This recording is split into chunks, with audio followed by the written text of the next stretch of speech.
tentara, kroni, dan penggundulan hutan. Inilah kisah tentang program lumbung pangan alias food estate di Indonesia.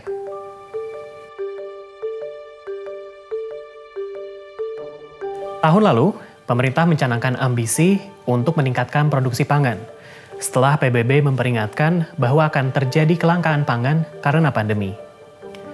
Para pegiat lingkungan khawatir bahwa itu akan memperparah deforestasi. Tapi Kementerian Lingkungan Hidup dan Kehutanan ngotot bahwa hutan Indonesia tetap aman.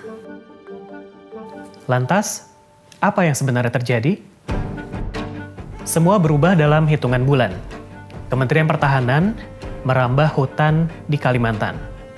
Pemerintah juga melucuti peraturan yang melindungi hak-hak masyarakat dan lingkungan. Pemerintah membuat peraturan baru. Kini berjuta-juta hektar lahan hutan boleh dibabat demi program lumbung pangan ini. Presiden Joko Widodo lalu mendapuk Menteri Pertahanan Prabowo Subianto, mantan rivalnya, untuk memegang posisi kunci dalam program ini. Prabowo bergerak cepat mematangkan rencana menanam 1 juta hektar lahan singkong di seluruh Indonesia. Tapi, kenapa singkong? Kemhan mau mengganti tepung impor dengan tepung singkong produksi lokal untuk produksi mie.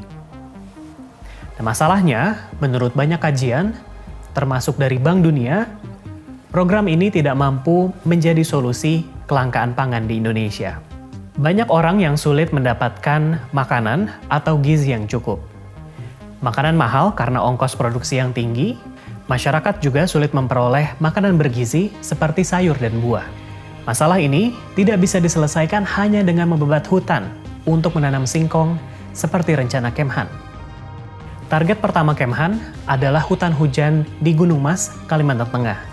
Pembabatan hutan di sana sudah terjadi sejak November 2020. Ini hanya beberapa minggu setelah aturan yang mendukung program lumbung pangan dibuat. Nah, hal ini berpotensi melanggar aturan yang bahkan sudah dirampingkan. Tapi Kemhan membantah telah melanggar aturan itu. Nah, kami juga menemukan bahwa hampir semua area yang ditarget adalah habitat orang hutan menurut analis dari ahli dan pemerintah. Lalu, siapa yang diuntungkan? Kami menemukan sebuah perusahaan tanpa rekam jejak yang jelas, Agrinas, yang memegang peran kunci dalam program lumbung pangan Kemhan ini. Agrinas baru didirikan April tahun lalu. Di situsnya yang mentereng, mereka mengumumkan ambisinya dengan gagah menjadi perusahaan produksi pangan dan lembaga konservasi terkemuka. Agrinas adalah perusahaan swasta, tapi kepemilikannya agak aneh, karena dimiliki sebuah yayasan amal yang awalnya didirikan untuk membantu anggota TNI mendapatkan pendidikan dan rumah. Siapa yang memimpin yayasan tersebut?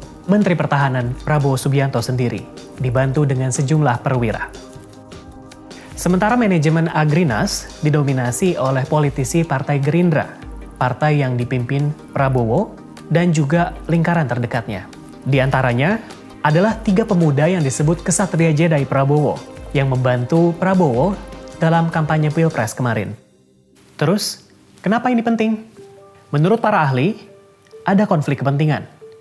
Ketika Menteri Pertahanan memiliki kendali atas sebuah perusahaan swasta, perusahaannya mencoba meraup untung dalam program lumbung pangan yang diawasi oleh Kemhan sendiri. Tapi, tentu saja Agrinas dan Kemhan membantah telah bermitra. Merespon pertanyaan dari kami, Kemhan membantah telah melibatkan Agrinas dalam program lumbung pangan. Agrinas juga mengatakan hal serupa. Mereka membantah.